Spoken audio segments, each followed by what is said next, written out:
Nasa ganitong estado ka, at kaya mo pa ring umabot sa ganitong antas?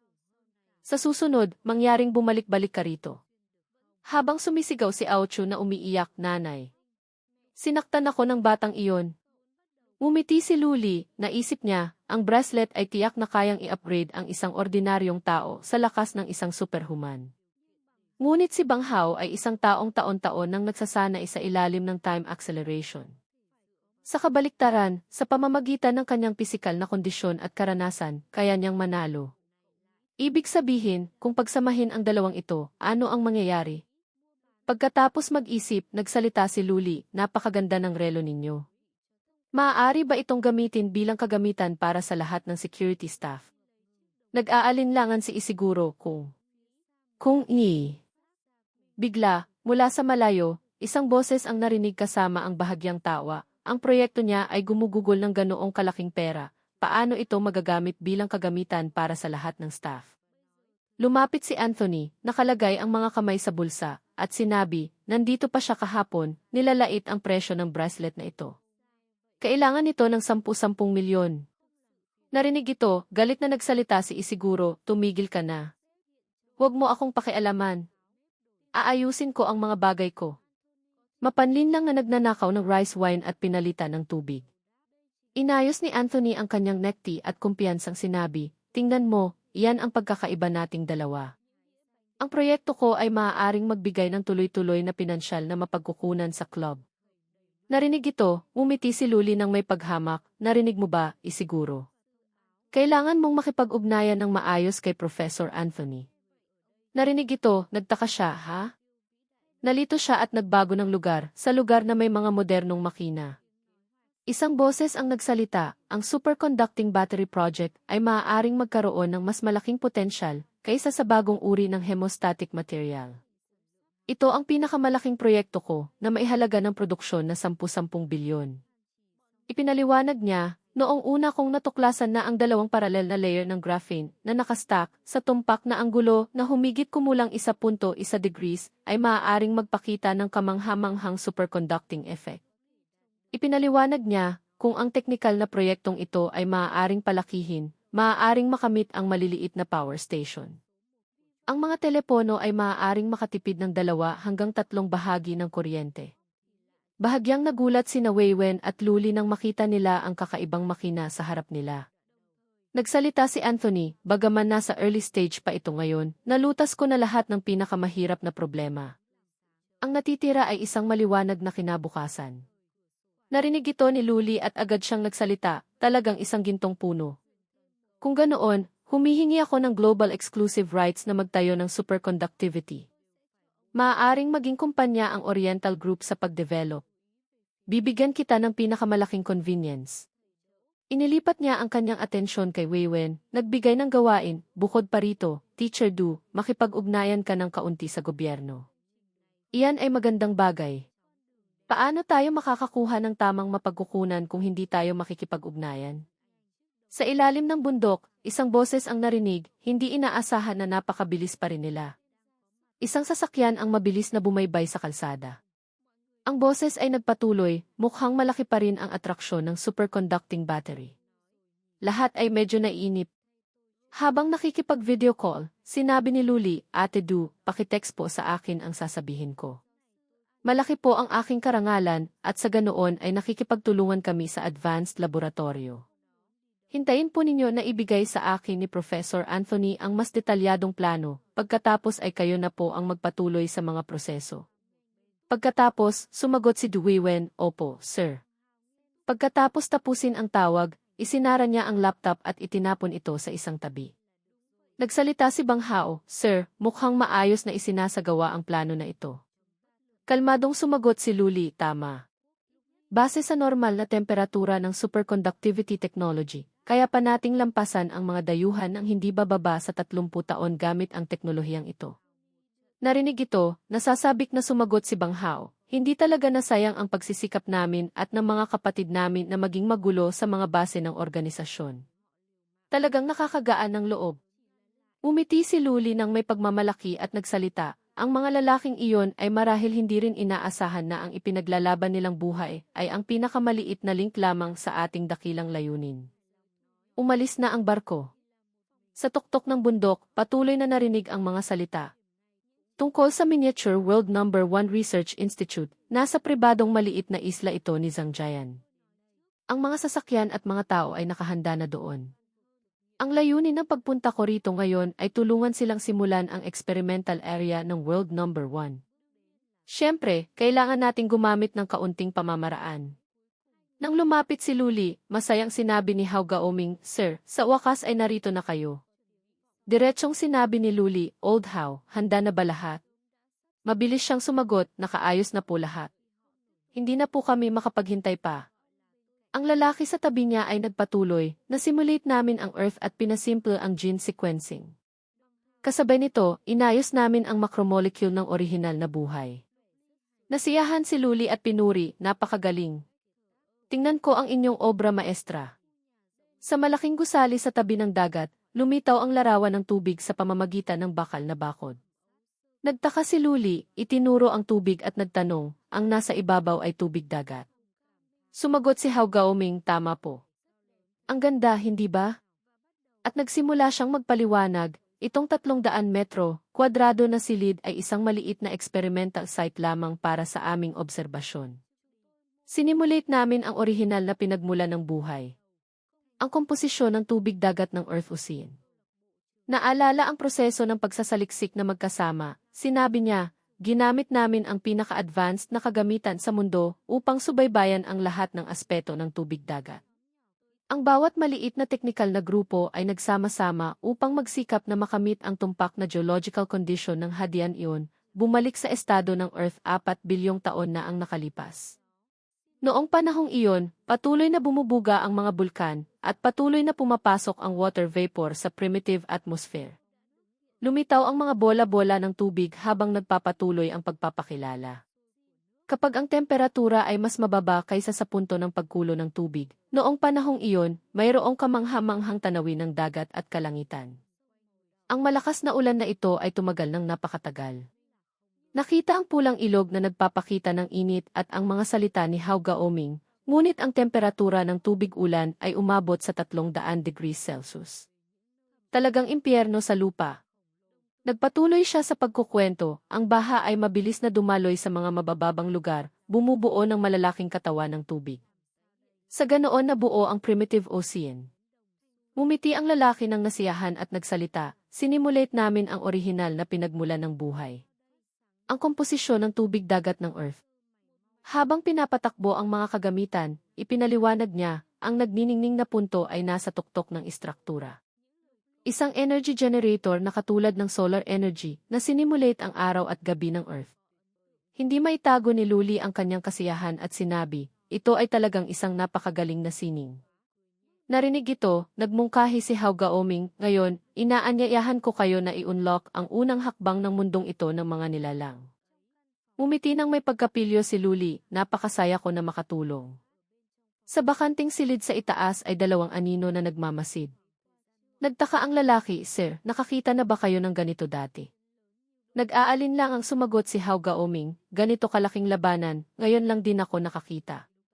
Bigla, napatigil silang dalawa. Nagsimulang magbago ang katawan ni Luli.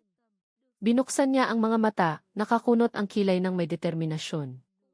Dahan-dahang umangat ang time dial, umangat ng kalahati, pagkatapos ay ganap na nasa ibabaw ng tubig dagat. Ang kakayahan ay ipinamalas, time acceleration. Ang katawan ni Luli ay lumiwanag at lumipad sa malawak na espasyo. Ngumiti siya ng bahagya at nagsalita, 1,0,0,0 beses. Isang whirlpool ng tubig ang lumitaw na may malakas na ugong. Nagyakapan ang 2 lalaki sa labas at sumigaw, "Tubig dagat." Nagsisimula nang mag-evolve ang tubig dagat. Habang nagpaalala si Hao Gaoming, "Huwag mo akong takipan." Gonggong.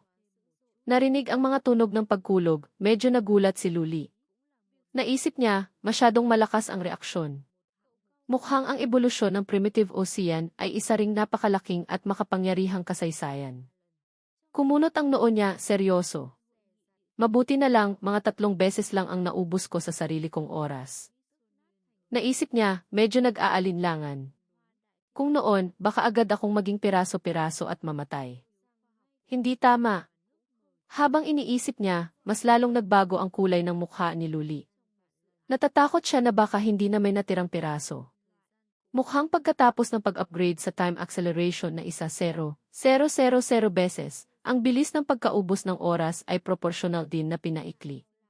Sa ilalim, sa espasyo, ang malambot na sinag ay pumasok.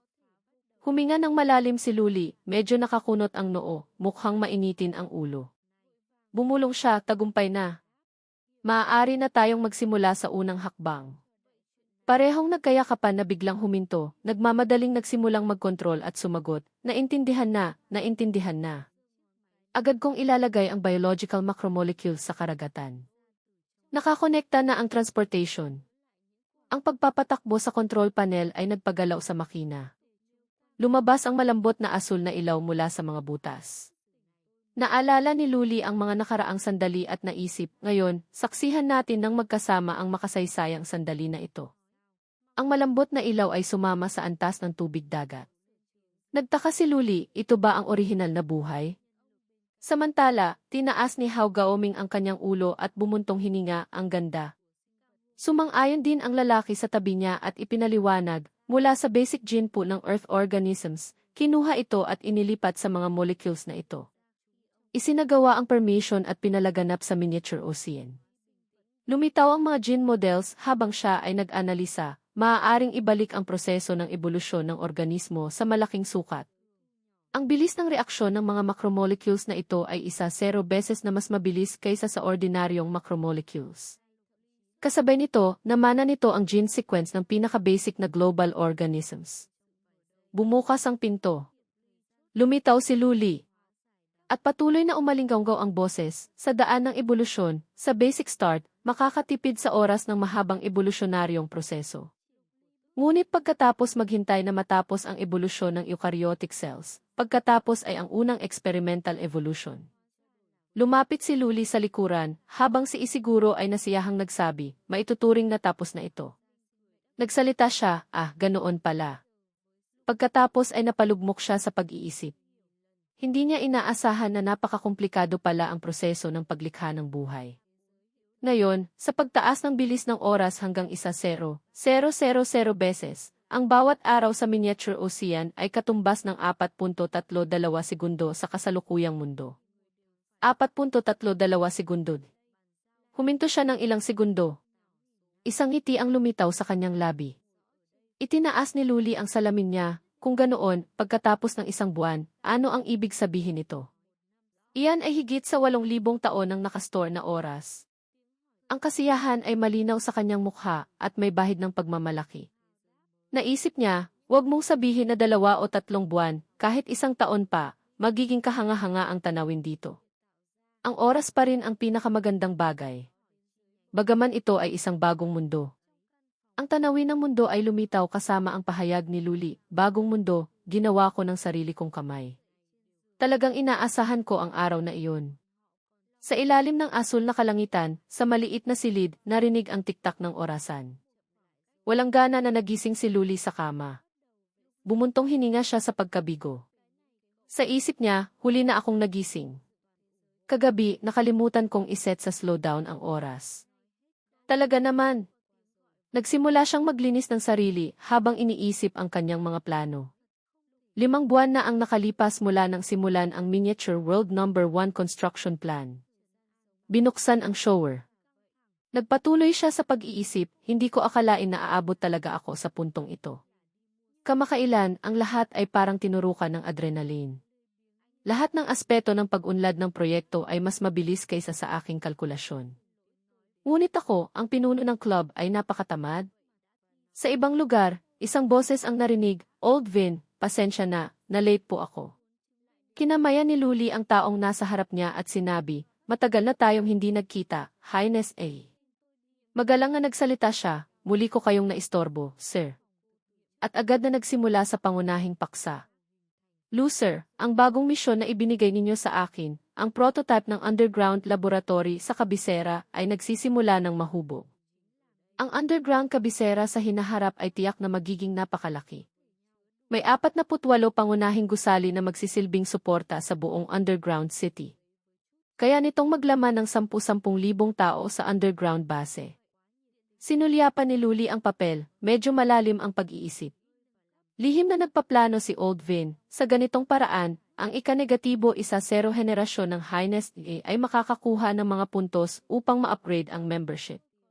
At ang lahat ng ito ay kontribusyon ng aking pamilyang Vin. Parehong may pakinabang. Nakita ito ni Luli, nagsalita siya, Highness, napakaganda ng ginawa ninyo. Bilang gantimpala sa bagong misyon, magiging first-level member kayo ng aking Eternal Club. Makakakuha kayo ng 5,000 points. Congratulations sa inyo. Nagbigay si Luli ng mga pagpipilian. Kung ganoon, gusto nyo bang i-redeem agad ang gantimpala ngayon? Maaari rin kayong kumuha ng 1 taon ng sariwang lifespan. Nanlaki ang mata ni Ei sa gulat, ngunit may bahid din ng excitement. Sa isip niya, sa wakas ay makikita ko ng personal ang mahika ng taong ito. Ano kaya talaga ito? Pagkatapos ay nagsimula siyang magsalita, ako ay handa. Ngunit bago pa matapos magsalita, biglang may narinig na tawag, pasensya na sa abala. Lumapit si Aochu, nag-aalinlangan, bigla ko po kayong ginambala, talagang walang respeto. Ngunit, sir, sinabi niyo po dati na ang mga bagay tungkol sa World Number 1 ay pinakamahalaga. Nagtaka si Vin and Hugh, ano na naman ang World Number 1 na iyan? Anong malaking bagay na naman ang ginagawa ni sir? Ang pamilyang Vin, sa unang pagkakataon, ay hindi nakakuha ng impormasyon. Hindi pa sapat ang kanilang antas. Mukhang malayo pa ang aking pupuntahan. Narinig ang mga yabag at boses, Xiaodan. Xiaodan. Paano nangyari na mas mabagal pa ang paggalaw niya kaysa sa akin noong bata pa? Masayang tumakbo si Hao Gaoming, Sir, narito na po ako. Gusto ko pong ipakita sa inyo ang isang bagay na kahanga-hanga. Lumingon si Old Vin, bahagyang nagulat. Nagharap-harap ang dalawang lalaki, natigilan at medyo nahihiya. Pagkatapos, nagtaka si Vin and Hugh, ha? Itinaas niya ang kanyang kamay. Sabay silang sumigaw, ngunit pinutol sila ng isang boses, Old Hao, ayos lang po. Umiti ng bahagya si Luli, nagtatanong ng may pagka-interes, sigurado na may resulta na, hindi ba? Buksan natin ang ating mga mata. Sunod na ibinigay ang paliwanag. Pagkatapos ng 5 buwan, sa wakas ay nakuha ko na ito.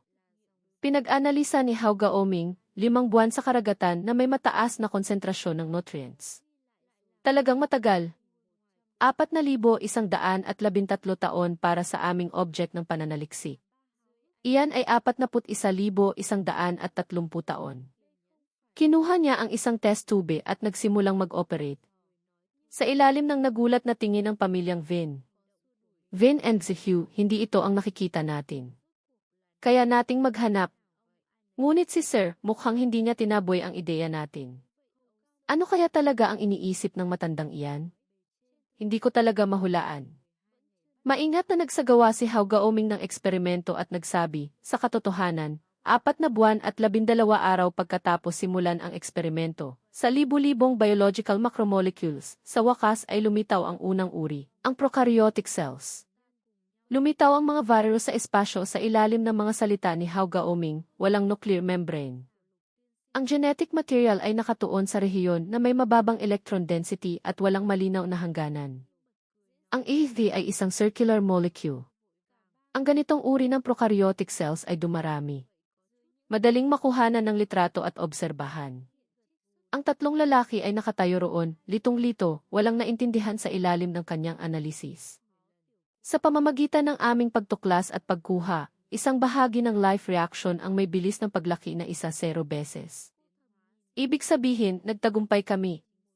Masayang nagtanong si Luli, ang direksyon ng ebolusyon ng buhay ng World Number 1 ay tama, hindi ba? Kumpiyansang itinaas ni Hao Gaoming ang kanyang hintuturo bilang sagot, lubos na tama, sir. Sa pamamagitan lamang ng mikroskopyo na may napakataas na magnification, maaari naming obserbahan at suriin ang pinaka-orihinal na buhay mula sa daan-daang libong taon na ang nakalipas.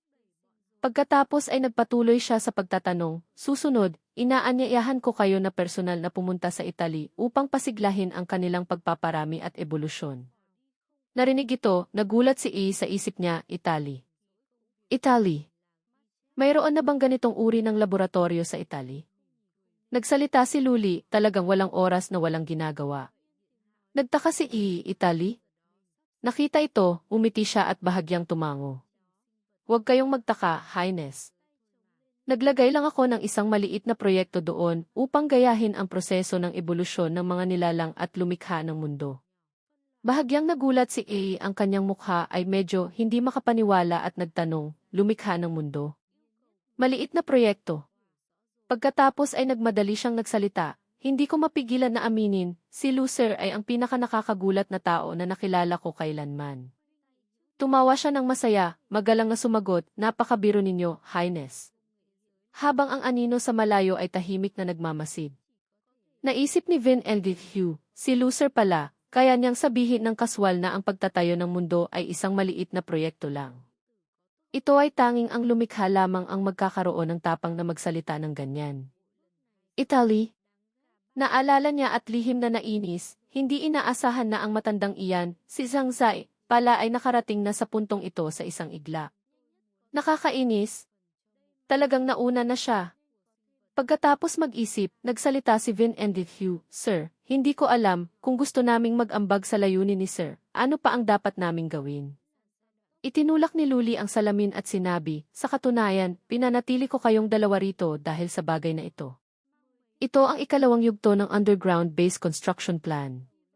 Masayang sinabi ni Vin Hugh, hinihiling ko po sa inyo na ipaliwanag ng malinaw, Sir.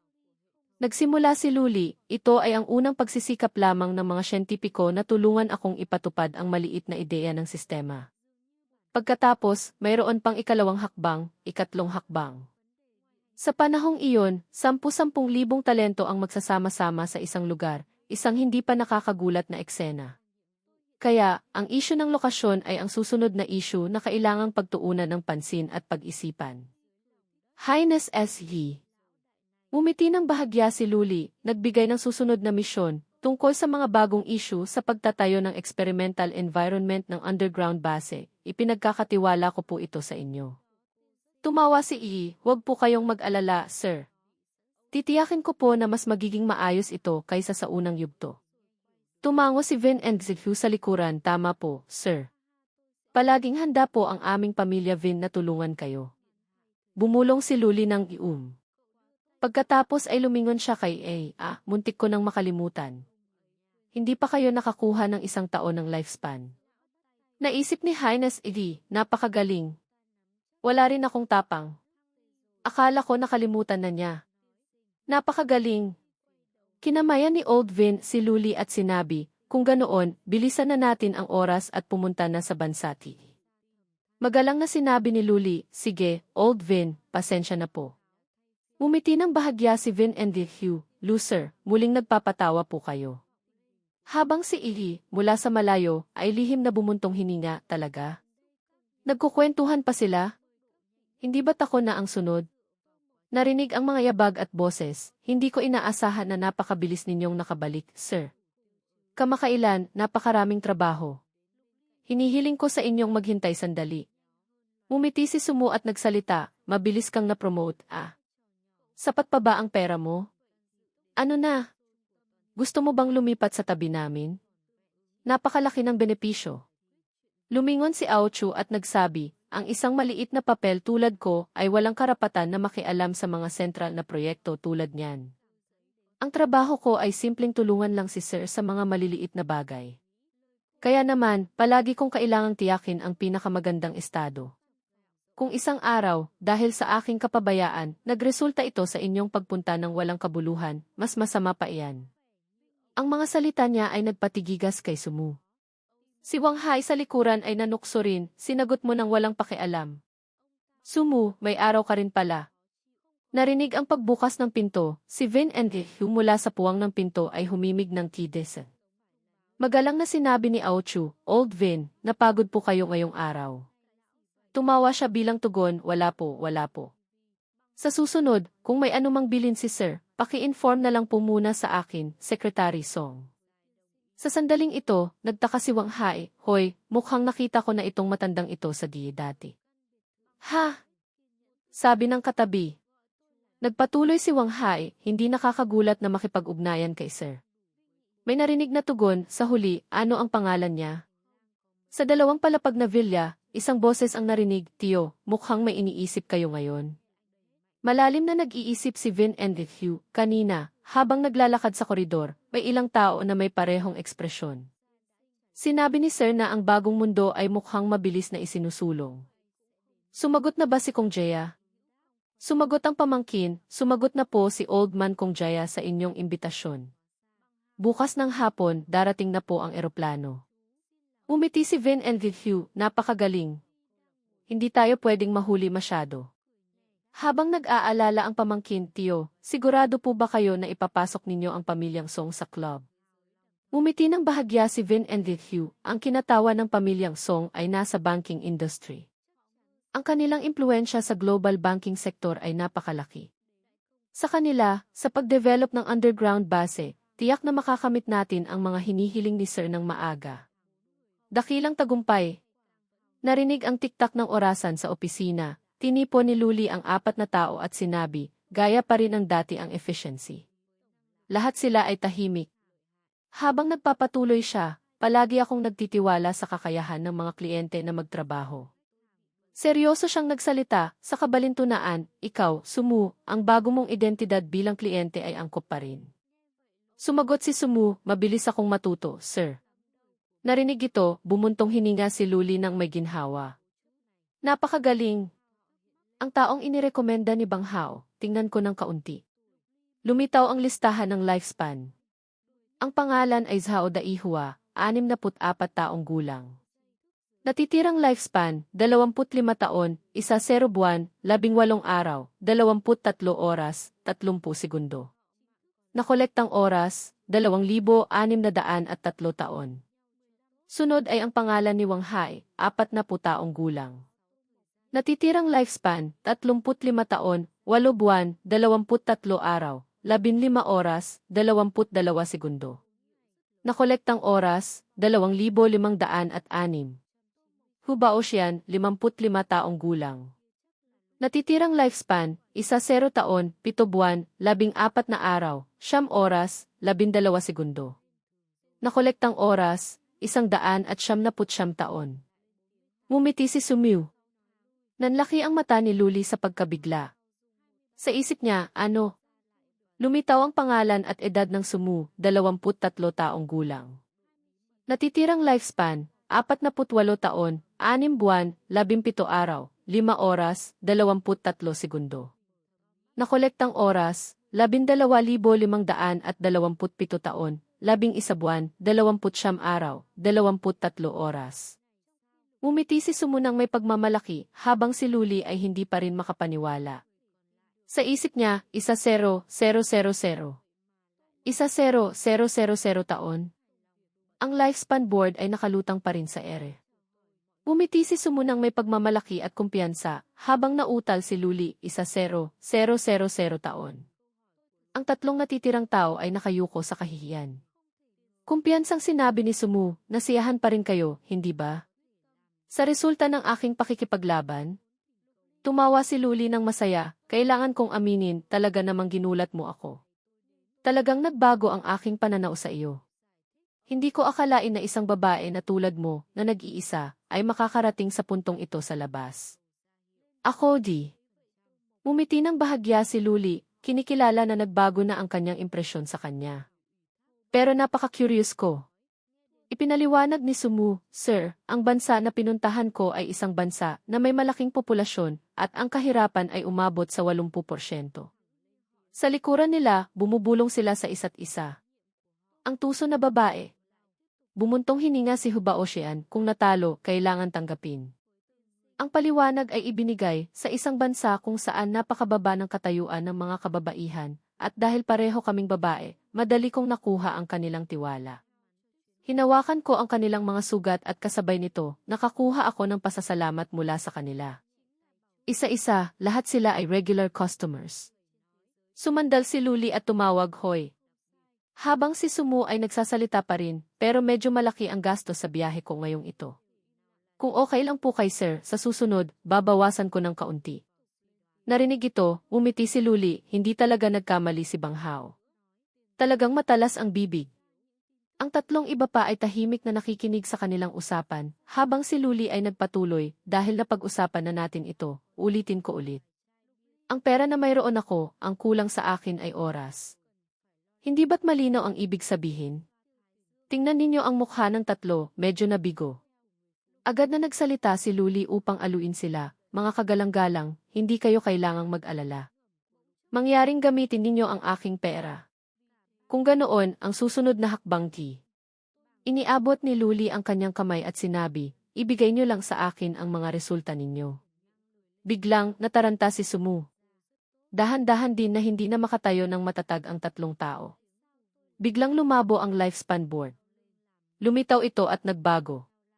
Ipinamalas ni Luli ang kanyang kakayahan. Lumitaw ang time dial, isang sinag ng liwanag ang bumalot sa kanilang lahat. Ang mga tunog ng pagbabago ng mga numero ay umalingaw-ngaw. Buong espiritu. Kinunot ni Luli ang kanyang mga mata. Mula sa malayo, isang pares ng paa ang lumapat sa lupa. Bigla siyang nagulat. Isang anino ang dahan-dahang lumapit. Hindi maiwasan ni Luli na magtaka, sino kaya? Naging seryoso ang kanyang ugali. Ang pagtataka ay malinaw sa kanyang mukha, na bumalot sa kanyang kalmado. Lihim niyang tinanong ang sarili, ako. Ang mga sinag ng liwanag ay dahan-dahang nawala at lumitaw ang pangalawang Luli. Nagharap-harap ang dalawang tao, ngunit ang isa ay ngumiti ng may pagkapilyo, habang ang isa naman ay natulala, hindi na intindihan ang nangyayari. Bigla, isang tao ang kusa na nag-abot ng kamay. Isang boses ang narinig tungkol sa pagkontrol ng mga batas ng oras. Napatigil si Luli sa totoong buhay, habang ang isa pang bersyon niya ay nagpatuloy, ang natitirang lifespan ay umabot sa 100,000 taon. Ang kamay ay direktang nakaturo kay Luli. Nag-aalinlangan siya ng ilang sandali, pagkatapos ay iniabot din ang kanyang kamay upang hawakan ang bersyon ng kanyang sarili mula sa ibang mundo. Isang malakas na sinag ng liwanag ang lumabas sa pagitan ng dalawa at nagpatuloy ang mga salita. Kung ganoon, makikita na ang kopya. Maliwanag ang mga mata niya, nakangiti, kumpiyansa, habang si Luli ay medyo nalilito pa rin. Bigla siyang may na-realize. Malinaw ang pagtataka sa kanyang mukha. Lumitaw ang time dial sa kanyang mga mata. Nakatayo si Luli sa harap ng desk. Dahan-dahan niyang binuksan ang mga mata at tiningnan ang lahat ng seryoso. Lumitaw ang pangalan at edad kasama ang biglaang pagtaas ng lifespan. Sa isip ni Luli, talagang nakita ko na ang mga bakas ng malabong batas na ito. Mukhang lumampas ito sa kasalukuyang mundo sa harap ko. Ngunit tiyak ko, o sa madaling salita, tama ang pakiramdam ko. Tiningnan niya ang kanyang palad. Sa isip niya, mukhang may taglay akong kakayahan ng departamento na nagtatakda ng kontrata sa batas ng oras. Kung sila at ako ay magkapareho, magiging time merchant. Hindi lamang kukunin ko ang kanilang oras, maaari rin silang makakuha ng lifespan. Habang iniisip ito, mas lalong naging nasasabik si Luli. Sa isip niya, ibig sabihin, ang time contracts na nakalagay sa mesa. Ang mga saloobin ay nagpatuloy. Maaaring may karapatan ang ahente na binigyan ko na magbenta ng 1 taon ng lifespan. Nagsimula silang masabik, masaya ang lahat, habang patuloy sa pag-iisip si Luli. Bagaman walang kakayahan na pabilisin ang oras, may tuturing din silang time merchant. At ang kontratang ito, sa pagkakataong ito, ay ganap na itinakda ng sarili ko ang mga batas ng oras. Ito ba ang nagpapatunay? Si Luli ay nakaupo ng may pagmamalaki sa desk, kinukumpirma na siya ay mula sa isang time executor ay nagsimula ng magbago tungo sa isang time controller.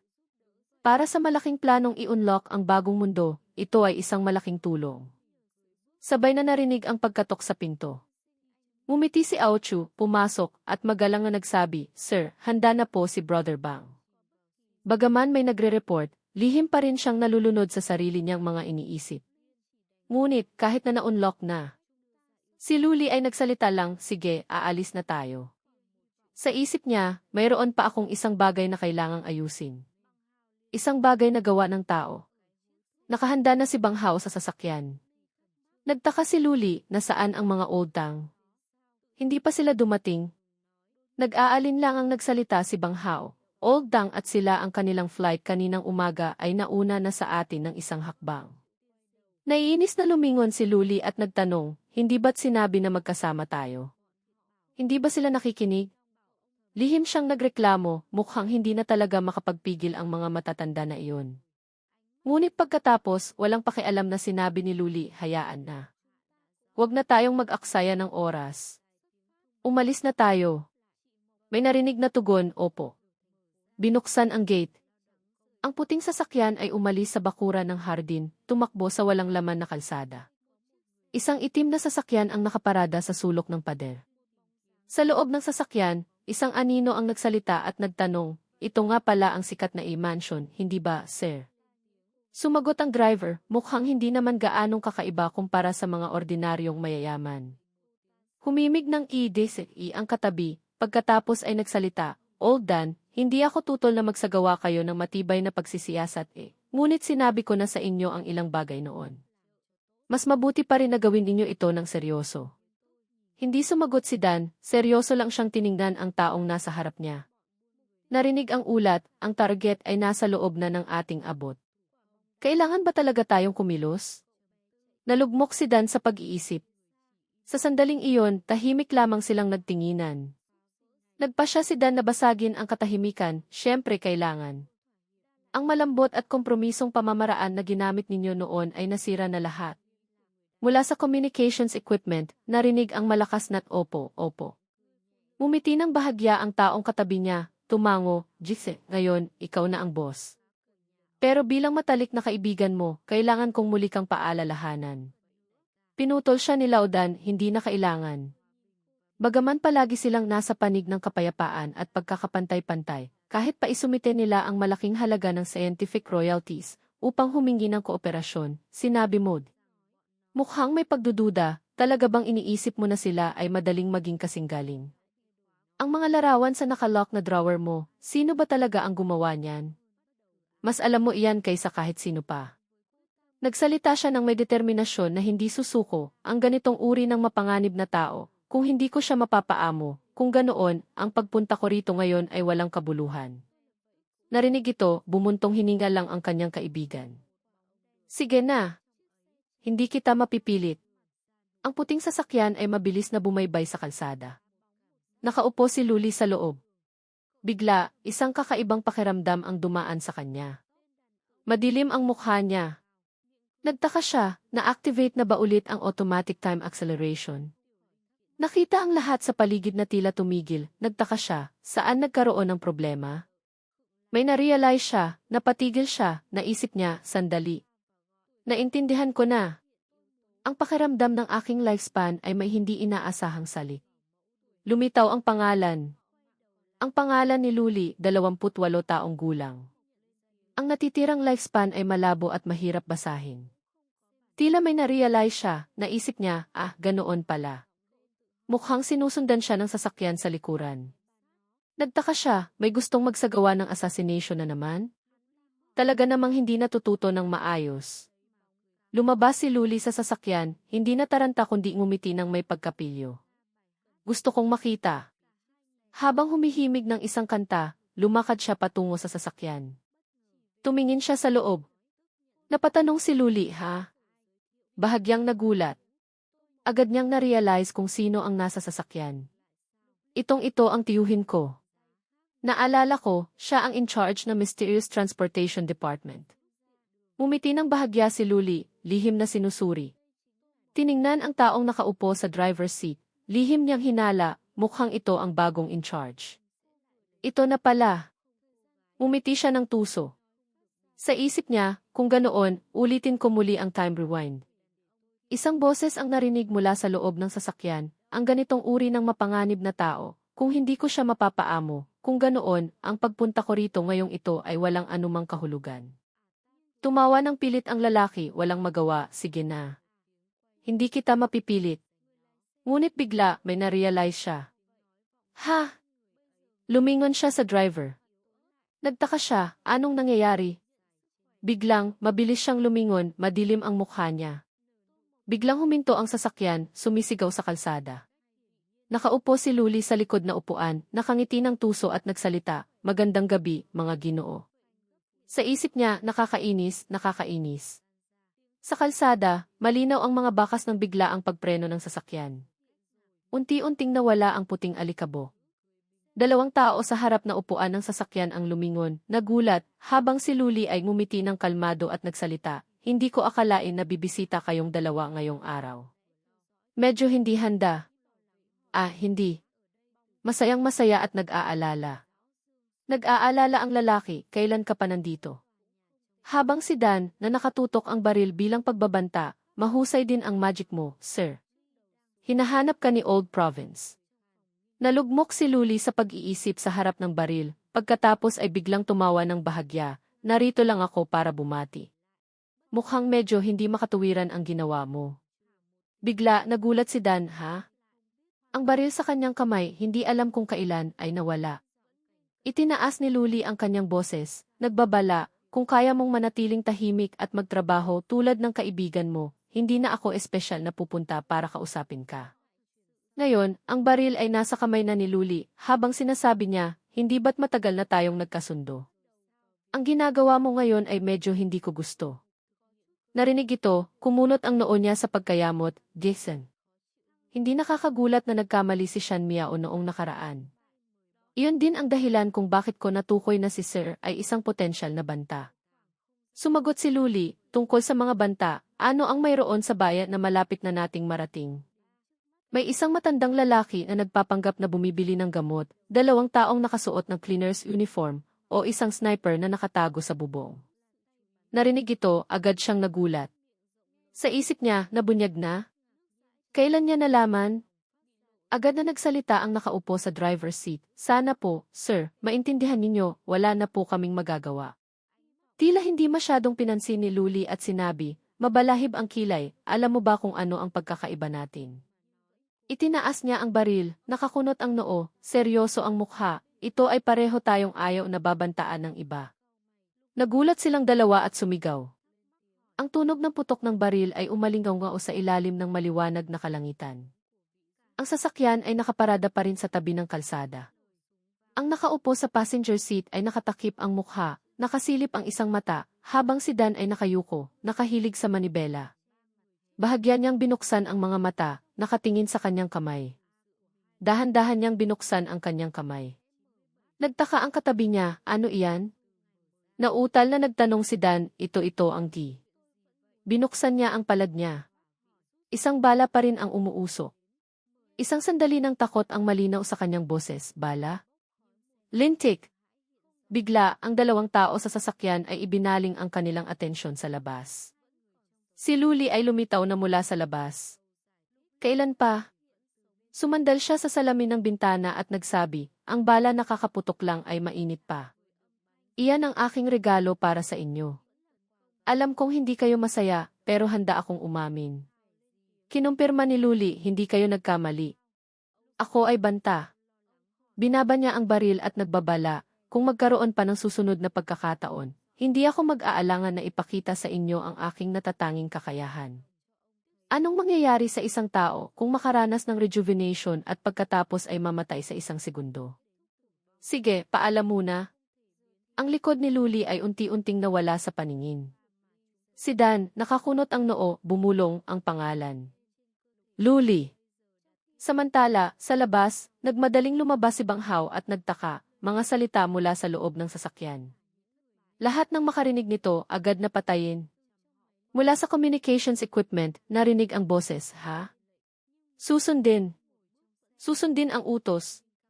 Nakatayo si Dan sa sasakyan, naging tense ang kanyang mukha at nagtaka, anong klaseng tao talaga itong taong ito? Sa isang iglap, ano ba talaga ang kaya niyang gawin? Baka bago pa tayo magkita, narating na niya ang lugar ng ambus at nascan na ang ating mga galaw. Talaga bang sa isang iglap lang ng oras? Ang pagdududa na iyon ay mas lalong nagpatuloy ng pawis sa kanya. Nag-aalala siyang bumulong, time acceleration.